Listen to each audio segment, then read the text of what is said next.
a trabajar hoy sobre un tema muy interesante. Hoy vamos a estar hablando con el pastor Otilio Román, hablando sobre pastores o dueños, un diálogo que las ovejas necesitan escuchar, parte 2. Ay, ay, ay. Si la parte 1 fue poderosa, imagínese usted la parte 2, que ya vamos inmediatamente a hacerlo y recibimos con este fuerte aplauso al pastor Otilio Román, que ya está con nosotros, y le damos la gloria a Dios, porque Dios nos da el privilegio de poderle tener nuevamente y poder disfrutar, óigame, de esta linda experiencia. Pastor, usted está en un lugar como que usted está como en está chévere. Pues mira, buenos días, pastor querido, buenos días, qué grato poder estar contigo. Bueno, es que hoy la mañana acá en Trujillo Alto está fresca, así que yo dije, bueno, vamos a hacer esto acá en la parte de atrás, en la terraza. Oye, qué lindo está eso, pastor. Ahí está como que el ambiente chévere, está chévere, pastor. Ambiente natural, ambiente alegre. Así es la fe, ¿verdad? Así es la vida. Recibimos el día con mucho regocijo, con mucha alegría, pero es grato, Pastor Semidey, estar contigo, compartiendo contigo en esta mañana y con nuestra gente. Siempre es un honor estar en este espacio y disfrutar de este tiempo contigo y con nuestra gente. Estar aquí a mí me privilegia, me honra. Así que con gozo, con alegría y con esta naturaleza, aquí estamos, hermanos. Gloria a Dios, de verdad que nosotros disfrutamos, pastor, y honramos a Dios por su vida.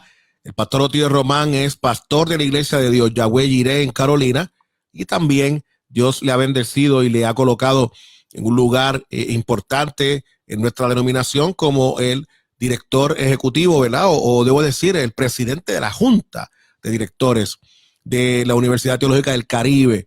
Aparte de eso, el pastor es profesor también de la Universidad Teológica del Caribe, así que dentro de muchos sombreros, en este momento nos bendice Dios con su ministerio acá en Terto Hablemos, pastor. Y la semana pasada bueno, fue fascinante la temática, y sé que esta semana también, y en el día de hoy específicamente, sé que será un tiempo especial. Cierto, pastor, la semana pasada comenzamos a Terto Hablar acerca de esta temática de pastores o dueños, hablando de la iglesia, ¿no? Si somos pastores de la iglesia o somos dueños de la iglesia. Así es. Si actuamos como pastores que están al cuidado del rebaño, o si actuamos como dueños, que actuamos con una actitud paternalista del rebaño que Dios ha puesto en nuestros hombros, a nuestro cargo, y utilizamos el escrito del apóstol Pedro en una de sus cartas, donde él aconseja a los ancianos de la iglesia en ese entonces a que deben apacentar la grey de Dios, que deben cuidar de ella, y las expresiones del apóstol Pablo es no por fuerza, sino voluntariamente, no como teniendo señorío de los que están a vuestro cuidado, sino siendo ejemplos de la grey. Ese fue el texto que utilizamos para sostener nuestro terto hablar la semana pasada, y describimos algunos perfiles que pueden verse en este tipo de líder autoritario y que actúa no como un administrador, no como un pastor del rebaño, sino como un dueño, como si fuera su propiedad personal. Y ciertamente dialogamos sobre eso en la mañana de hoy. Pues vamos a mirar en cierta medida, entre otras cosas, cuáles son los límites de la autoridad pastoral. Porque sin duda alguna que el pastor tiene una autoridad dada por Dios para poder cumplir su responsabilidad como el ángel de la iglesia, utilizando el término de Juan, ¿verdad? Pero tiene límites. Hay unas guardarrayas hasta donde el pastor llega para no entrar a invadir lo que es la vida personal de la gente. Y lo otro que pudiéramos mirar hoy es cuál es la diferencia entre la sujeción a la autoridad, que es una doctrina bíblica. Estamos estableciendo que el pastor tiene autoridad y que yo debo estar sujeto a esa autoridad pastoral. Pero ¿cuál es la diferencia entre la sujeción a la autoridad y el autoritarismo? Y obviamente hoy vamos a mirar nuestro modelo perfecto, que es Jesús, ¿verdad? Así que en ese sentido vamos a precisamente mirar esta temática de los límites de la autoridad pastoral. Vamos a comenzar con unas preguntas, Pastor Semide, como lo hicimos la semana pasada, comenzamos con unas frases, hoy con preguntas. ¿En dónde puede refugiarse un liderazgo que es capaz de llegar a los más extraños errores? ¿En dónde pueden refugiarse los pastores orgullosos, egocéntricos y deseosos de manipular a la gente?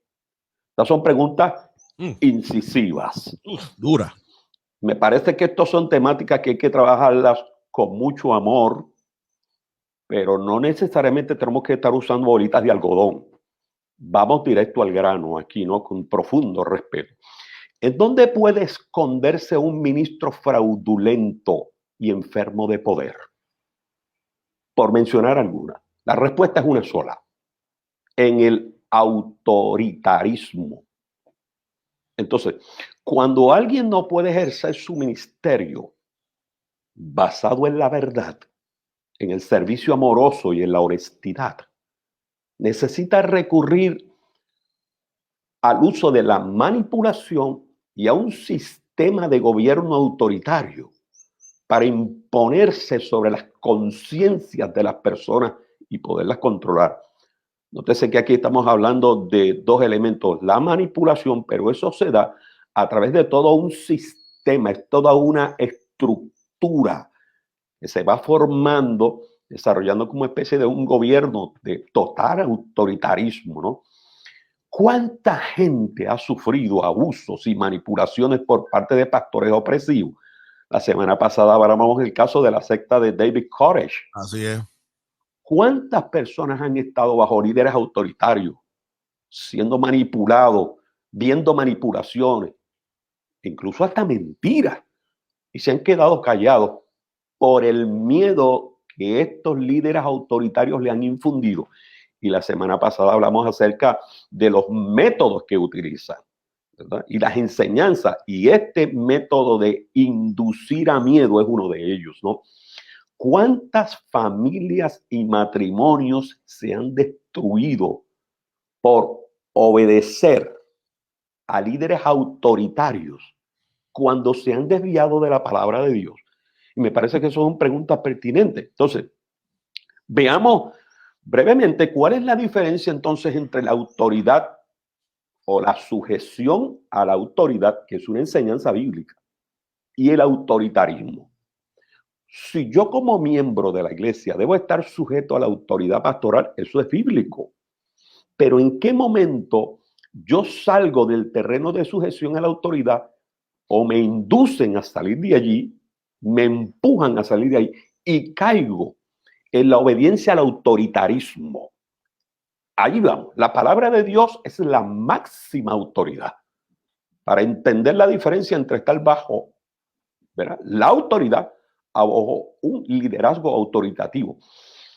La palabra de Dios es la fuente principal. Ahí es que está el espejo. Si un líder se separa de la Biblia, que es la autoridad máxima, entonces su autoridad ministerial termina. Una vez lo que se me exige está fuera de la autoridad bíblica, yo no tengo que obedecerlo. Yo no tengo por qué seguirlo, no importa cómo se llame. Martín Lutero decía que yo no tengo por qué seguir a alguien que vomite milagros todos los días por la boca, aun cuando sus acciones están fuera de la Escritura. Y esto se da en el marco de la Reforma Protestante, que sabe, siglo dice que esto fue un regreso precisamente a la escritura, ¿verdad? Dándole esa importancia a la escritura. Si algún pastor nos pide algo contrario a la escritura, no debe ser obedecido. No debe ser obedecido. Si un ministro se niega a ser examinado a la luz de la palabra de Dios, yo no tengo por qué creerle. Entonces, el apóstol Pedro dice en su segunda carta, capítulo 1, verso 19, para afirmar la autoridad de la escritura. Tenemos también la palabra profética más segura, a la cual hacemos bien en estar atentos como una antorcha que alumbre el lugar oscuro, hasta que el día esclarezca y el lucero de la mañana salga en nuestros corazones. Pastor Semidey, no sé por qué, bueno, uno reflexiona a veces en el contexto de la fe cristiana. Hay tanta gente que sigue detrás de los profetas y los profetas y los profetas. Así es. Y piensan que la palabra de Dios más segura es la que viene del profeta. Así es. Los profetas tienen su lugar en el contexto de la fe, pero la Biblia les da un lugar y les da unas funciones. Y no solamente se las da al profeta, se las da al oyente del profeta. Le da instrucción. Y ciertamente Dios usa el ministerio profético. Dios usa el ministerio de la profecía. Es un don del Espíritu Santo. Pero está sujeto a la escritura. Tiene que estar sujeto a la escritura en ese contexto. Entonces, en ese sentido, miremos brevemente una diferencia entre la autoridad y el autoritarismo. Cuando hablamos de autoridad o sujeción a la autoridad, que es una enseñanza bíblica, yo debo tener sujeción a las autoridades.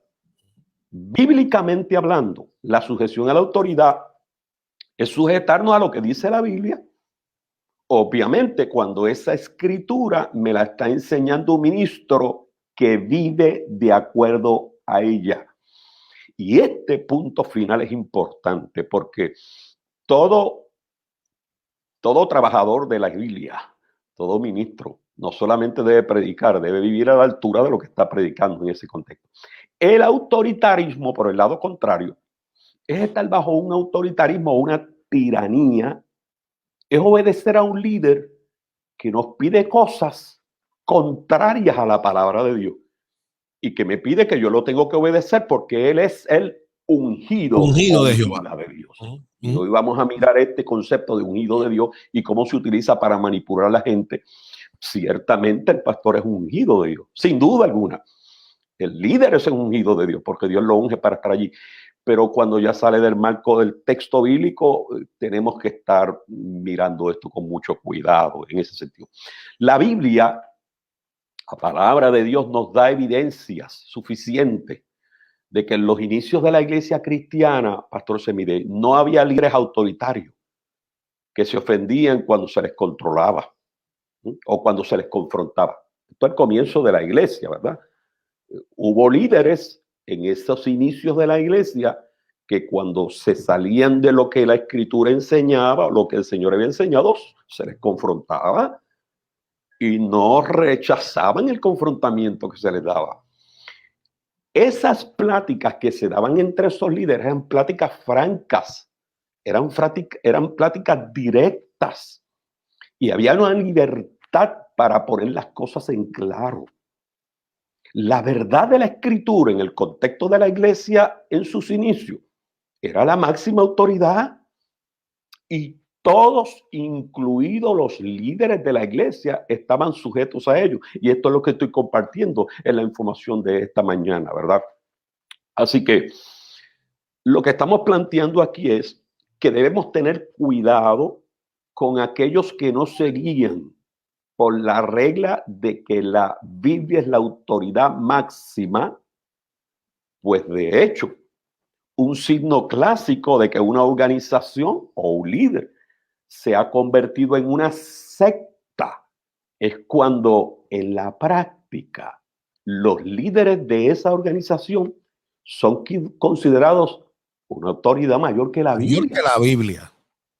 Cuando Cuando mi figura, cuando mi persona, cuando quien yo soy va por encima de la escritura y yo induzco a la feligresía a que me obedezcan a mí y se olviden de la escritura, ya yo empecé, ya mi grupo, ya mi comunidad, ya ese grupo que estoy presidiendo está rayando ya el terreno de la secta. Y hay una diferencia en esto, porque cuando hablamos de secta, ya no estamos hablando de culto a Dios. Ya estamos hablando de culto a una persona, a una figura, a un humano en ese contexto, y hemos tenido suficientes ejemplos en ese sentido. Vamos a mirar un ejemplo en el Nuevo Testamento de un líder que en un momento dado cometió un error y cómo fue confrontado. Hay que ir al libro de Gálatas, capítulo 2, los versos 11 al 16. El texto bíblico dice así: pero cuando Pedro vino a Antioquía, y este es Pablo hablando, no olvide que Pablo le está escribiendo a la iglesia de Antioquía aquí, dice: le resistí cara a cara, porque era de condenar. Pues antes que viniesen algunos de parte de Jacobo, decía Pablo, comía con los gentiles, pero después que vinieron se retraía y se apartaba porque tenía miedo de los de la circuncisión. Y en su simulación participaban también los otros judíos, de tal manera que aún Bernabé fue arrastrado por la hipocresía de ellos. Pero cuando vi, este es Pablo, cuando vi, mire que Pablo observa, Pablo se da cuenta de esa actitud de Pedro y le dice: cuando vi que no andaban rectamente conforme a la verdad del evangelio, dije a Pedro delante de todos: si tú, siendo judío, vives como los gentiles y no como judíos, ¿por qué obligas a los gentiles a judaizar? Nosotros somos judíos de nacimiento y no pecadores dentro de los gentiles, sabiendo que el hombre no es justificado por las obras de la ley, sino por la fe en Jesucristo. Nosotros también hemos creído en Jesucristo para ser justificados por la fe en Cristo y no por las obras de la ley, por cuanto por las obras de la ley nadie se ha justificado.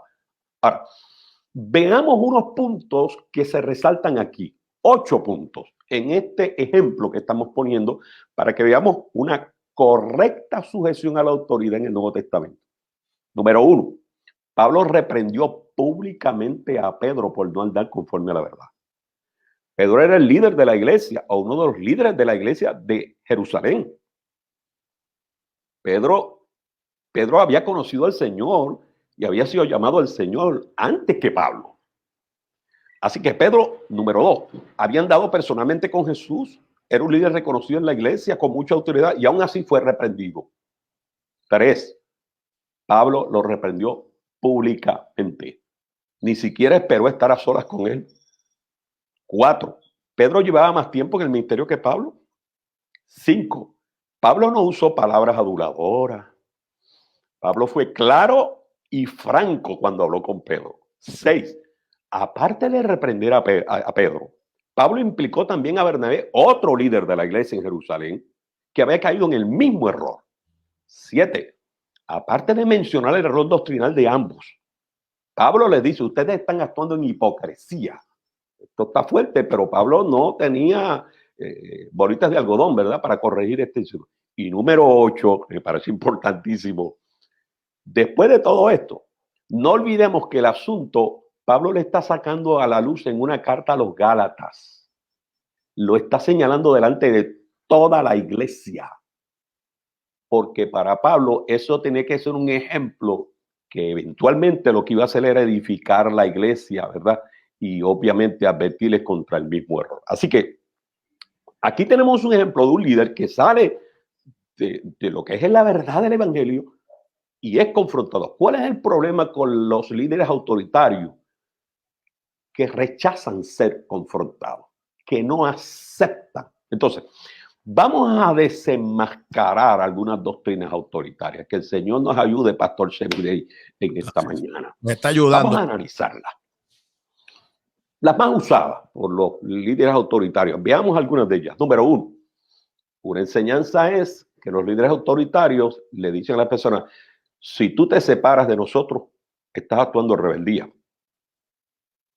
Los dictadores llaman rebeldes a aquellos que se salen de debajo de su sistema de control.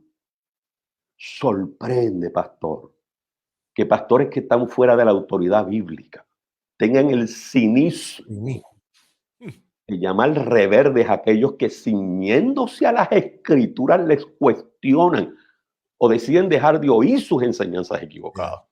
Leamos el libro de los Hechos de los Apóstoles, capítulo 17, cuando Pablo llegó a Berea. Pablo habló las escrituras en Berea, en la sinagoga, comenzó a enseñarles, dice Lucas en Hechos, que los hermanos de Berea comenzaron a escudriñar las escrituras para ver si lo que Pablo les estaba enseñando estaba de acuerdo con lo que estaba en la escritura. Así que nosotros tenemos que actuar como los hermanos de Berea. Nunca debemos temer las acusaciones de rebeldía que provienen de aquellos pastores que se han apartado de la enseñanza de la Biblia. Una vez se apartan de la enseñanza de la Biblia, pierden su autoridad divina en ese contexto, ¿verdad? Número 2, otra enseñanza. La enseñanza de que no se debe cuestionar a los ungidos. Tú mencionaste de eso la semana pasada y hablamos algo sobre eso, pero esta es una de las enseñanzas favoritas para infundir miedo a las conciencias y mantener a la gente cautiva y sin usar su razón. Le invalidan, le esterilizan la razón. Está basado en una aberrada interpretación del Salmo 105, verso 15, que dice: no toquéis, dijo a mis ungidos. Los líderes autoritarios usan ese texto para establecerse ellos mismos como ungidos. Enseñan que nadie en su congregación puede cuestionar alguna enseñanza, aunque esa enseñanza esté mal, dizque porque ellos son ungidos. De esta forma, Pastor, tienen libertad para enseñar lo que quieren y comienzan a conducirse como les parezca, sin ser confrontados.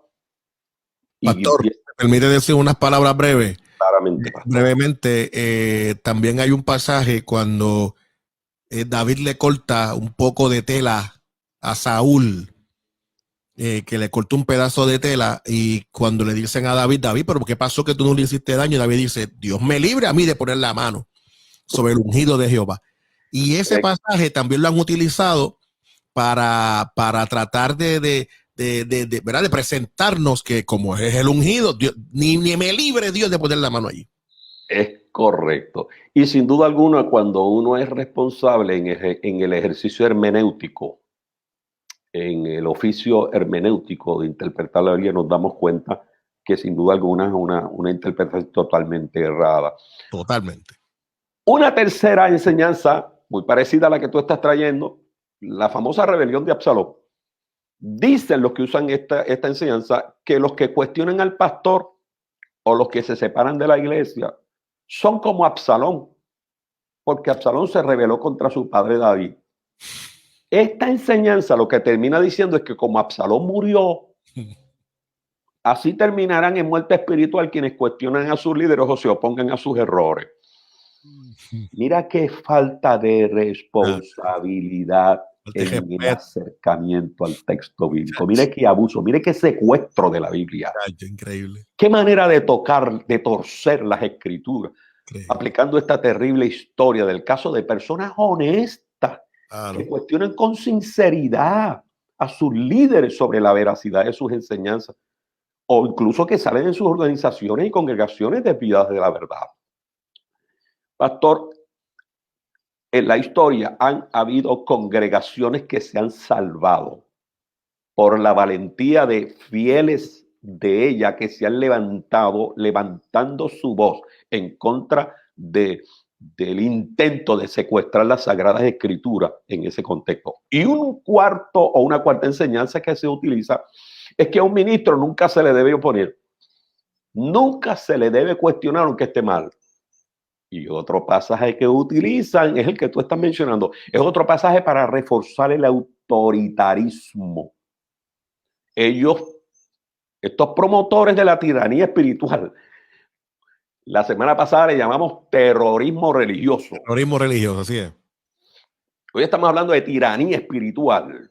Dicen que nadie debe cuestionar un siervo de Dios aunque esté tan mal como estaba Saúl. Estos líderes autoritarios enseñan que hacer esto implicaría de inmediato que le va a pasar lo mismo que le sucedió a David. ¿Qué le pasó a David? Que dice la Escritura que el corazón de David se turbó porque había cortado la orilla del manto de Saúl. Cualquiera que use esta historia para acomodar su interpretación a sus caprichos de líder autoritario está secuestrando la Biblia. Sí. Y ahí es donde nosotros tenemos que mirar esto. Ahora, visto esto, miremos un modelo que me parece que es pertinente. ¿Cómo Jesús manejó su autoridad? El modelo de Jesús. Jesús nunca tuvo un espíritu de control sobre la gente. Cuando algunos de sus discípulos decidieron no seguirle, eso es un relato, Jesús no los amenazó. Jesús no les montó una campaña de difamación para oprimirlos y hacerlos volver a él. Jesús no empezó a inducir la gente de la iglesia a difamar a ellos. Más aún, a Pedro y a los pocos que se quedaban, Jesús les dijo, ¿y vosotros queréis hijos también? El texto está en el libro de Juan capítulo 6. Desde entonces muchos de sus discípulos volvieron atrás y ya no andaban con él. Dijo entonces Jesús a los 12, ¿queréis acaso ir también vosotros? Entonces, aquí no está, pero ¿cuál fue la respuesta de Pedro a esta aseveración de Jesús? Maestro, ¿A dónde yo iré? ¿A dónde yo me voy a ir? 100 palabras de vida. ¿a quién iremos? Jesús tampoco actuaba como un tirano y no manipulaba los sentimientos de la gente para extraerles dinero. Así es. Él no estaba cada 2 semanas diciéndole a sus discípulos que era la autoridad. No tenía necesidad. Los discípulos lo sabían. De hecho, con bastante frecuencia hemos escuchado que el día que yo estoy repitiendo en la iglesia, yo soy el pastor, yo soy el pastor, yo soy el pastor, ese día parece que deje de ser el pastor. Dejó de ser. La autoridad de Jesús venía del servicio, del amor desinteresado, de la unción que había sobre su vida. No olvidemos que parte del texto que estamos utilizando desde la semana pasada dice, Pedro, apacentad la grey de Dios que está entre vosotros. Dice, cuidando de ella, no por ganancia, cuidando de ella, no por fuerza, sino voluntariamente, no por ganancia deshonesta. Y yo, Otilio Román Velázquez añado, incluso ni por ganancia honesta, simplemente no por ganancia. Y no es que el pastor no gane, no obtenga, pero esa no es ni la razón principal por la que yo doy cuidar la iglesia. Simplemente no por ganancia en ese contexto. Cuando la palabra de Dios habla de personas que llegan a ser grandes, lo hacen en condiciones que desafíen nuestros pensamientos y nuestras presuposiciones. Cuando Jesús habla de la grandeza, desafía aún. Mire lo que dice Jesús con respecto a esto. Dice, le dijo Jesús a sus discípulos, el que quiera hacerse grande entre vosotros será vuestro servidor. Y el que quiera ser el primero entre vosotros será vuestro siervo, porque el Hijo del Hombre no vino para ser servido, sino para servir. Así que en el contexto de Jesús, la grandeza consiste en el servir al otro. Así es. Si usted tiene la oportunidad de visitar, aquí estoy poniendo un ejemplo, si usted tiene la oportunidad de visitar la residencia de un rey, de un presidente, de una personalidad de negocio, su primera impresión no se ve afectada por la belleza del palacio y la residencia. Esa primera impresión se va a ver afectada por la actitud de los siervos. La primera persona que usted verá cuando entra a un lugar como este no será el señor de la casa. Lo más probable es que el primer rostro que yo vea sea el del segundo, el tercero, el cuarto rostro sea el del siervo, el del sirviente. Cuando finalmente yo vea al líder famoso, mis primeras impresiones ya se habían formado y se habían consolidado en mi mente por las actitudes de los siervos. Que cuando la gente llegue a nuestras iglesias, antes de encontrarse con Jesús, vean siervos, ¿verdad? Para luego mirar. Es fácil ver por qué los líderes y grupos autoritarios siempre tienen que estar adoctrinando casi hasta el punto de obsesión a sus pupilos, diciéndoles que tienen que estar sujetos a ellos porque ellos son los ungidos de Dios. Es porque simplemente no tienen ninguna autoridad espiritual. Entonces tienen que estar convenciendo todas las semanas a sus iglesias, a sus congregaciones para que le estén haciendo caso. Y ya cerrando este pensamiento, ¿qué debemos hacer cuando enfrentamos esto? Una vez se identifica ese daño psicológico, moral, espiritual, que las organizaciones y pastores autoritarios pueden causar. Entonces, la pregunta, ¿y qué debo hacer? Ay, Pastor Semidey, el próximo slide. Salir inmediatamente. Salir inmediatamente. Yo sé que hay tiempo para orar, pero cuando ya esto llegó a un extremo, salir inmediatamente. Y esto lo estamos diciendo con mucha responsabilidad en ese contexto. No importa qué tan famoso o amable sea un líder, cómo se llama un grupo, en dónde esté ubicado. Tampoco importa cuántos seguidores tenga. Si el liderazgo se identifica con el autoritarismo, se trata de un tirano que tiene el fin de manipular a la gente y controlarla para sacarle provecho. No se trata de un legítimo pastor. Jesús no vaciló en identificar este tipo de pastor. Mire lo que dijo Jesús, Pastor Semidey. Juan capítulo 10, verso 13. El pastor asalariado huye y deja las ovejas porque es asalariado. Y esta expresión es dura, porque no le importan las ovejas. Y entonces, yo hago brevemente una comparación, Pastor Semidey, en el cuadrito verde, para no leerlo, están las características de un buen pastor de acuerdo a Jesús en el discurso de Juan 10. En el cuadrito en rojo están las características del pastor asalariado de acuerdo a ese discurso de Jesús en el capítulo 10. Y nótese cómo se contrasta la diferencia entre el buen pastor y Jesús identificándose como el buen pastor y contraproduciéndolo con aquellos que actúan en una actitud asalariada. Es cuestión de ir al capítulo 10 del libro de Juan para que veamos los contrastes que están allí. Concluyamos por ahora, Pastor Semidey, concluyamos por ahora.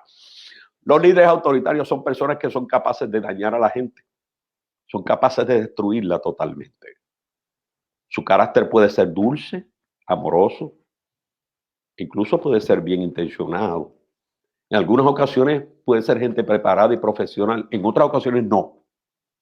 Su énfasis es controlar, usar la Biblia y el nombre de Dios para controlar la gente. Entonces nadie realmente está inmune a ello, porque el engaño es muy sutil. Pueden cautivar y arrastrar tras ellos a cualquiera, independientemente de dónde y en quién veamos estas características. Debemos estar muy alertas, pues este tipo de pastores se salen de los límites de la autoridad de la Biblia. Y el consejo de la Biblia y de la razón concuerdan. Una vez que han sido identificados, hay que salir de inmediato. Hay que levantar la voz. Seamos pastores. Seamos pastores y dueños. Para aquellos pastores, en esta parte final de este tema de hoy, para aquellos pastores fieles, que hablamos de ellos al principio, fieles, íntegros, honestos, esforzados, que están ahí, ¿verdad?, cuidando su rebaño, pastoreando, preocupados por su rebaño.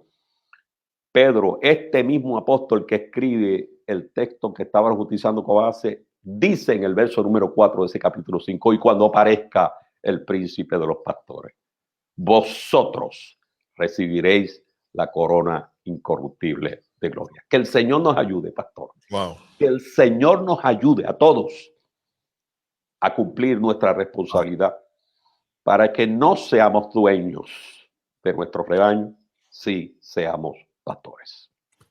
Sin lugar a dudas, poderosa la palabra de esta mañana. Poderosa, poderosa, poderosa. Increíble, ciertamente, la palabra del Señor, Pastor Otilio. Ciertamente, como siempre, Dios le usa con grande poder. Y antes de finalizar, nos gustaría que primero darle gracias al Señor por estas enseñanzas. Hay un montón de gente escribiendo y están ahí los mensajes.